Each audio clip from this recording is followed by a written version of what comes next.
why this whole thing happened was uncle சொன்ன மாதிரி அந்த ஒரு நியூஸில் ரீசெண்டாக ஒரு விஷயம் கேள்விப்பட்டேன். அதுக்கும் முன்னாடி வந்து படம் முடிஞ்சதுக்கு அப்புறம் அசிஸ்டன்ட் டைரக்டர்ஸில் என்னோட டீமில் இருந்தவங்களுக்கு நான் கொஞ்சம் என்னால் முடிஞ்ச ஹெல்ப் பண்ணேன்.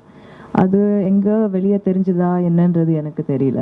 பட் டைரெக்டாக கால்ஸ் வர ஆரம்பிச்சது from assistant director families saying that இந்த மாதிரி ஃபண்ட் எங்களுக்கு படிக்க வைக்க முடியல, எங்களுக்கு வந்து வேலை இல்லாமல் இருக்காங்க, ஏதாவது ஹெல்ப் பண்ண முடியுமா, இல்லை டிஃப்ரெண்ட் ரீசன்ஸ். இந்த மாதிரி எது கரெக்டாக இருக்குது, எது தப்பாக இருக்குது, எது வந்து கரெக்டாக போய் சேரும் அப்படின்றது வந்து எனக்கு தெரியல. பட் கால்ஸ் நிறைய வர ஆரம்பிச்சது, இந்த மாதிரி ஹெல்ப் வேணும் அப்படின்னு.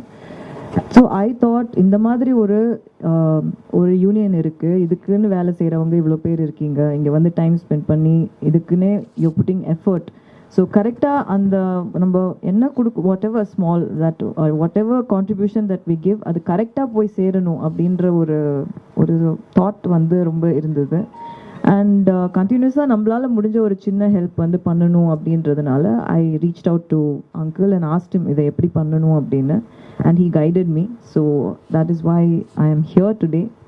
I just felt that being a part of the Directors Union and being a very, very proud member, I would like to contribute to the smallest way possible to assistant directors and their families. ஏதாவது ஒரு குழந்தைக்கோ இல்லை ஏதாவது ஒரு அம்மாவையோ நான் சந்தோஷப்படுத்தினேன்னா I will feel very, very happy at the end of the day. So this is a small contribution, and I would like to do this every year, whatever I am doing, how much ever I can, by God's grace. நான் பண்ணுற சொந்த காசில் பண்ணணும்னு நினைக்கிறேன். அது வந்து ஒரு பெரிய ஒரு இண்டிவிஜுவல் ப்ரைடாக நான் அதை ஃபீல் பண்ணுறேன். அது நம்மளால் நம்ம எங்கேருந்து வரோம் அதில் கொடுக்கறத விட நம்ம கஷ்டப்பட்டு போய் ஒரு செட்டில் நின்று சம்பாதிச்சு அதிலிருந்து கொடுக்கறது வந்து ரொம்ப ஒரு சாட்டிஸ்ஃபையிங்காக இருக்குது அந்த விஷயம்.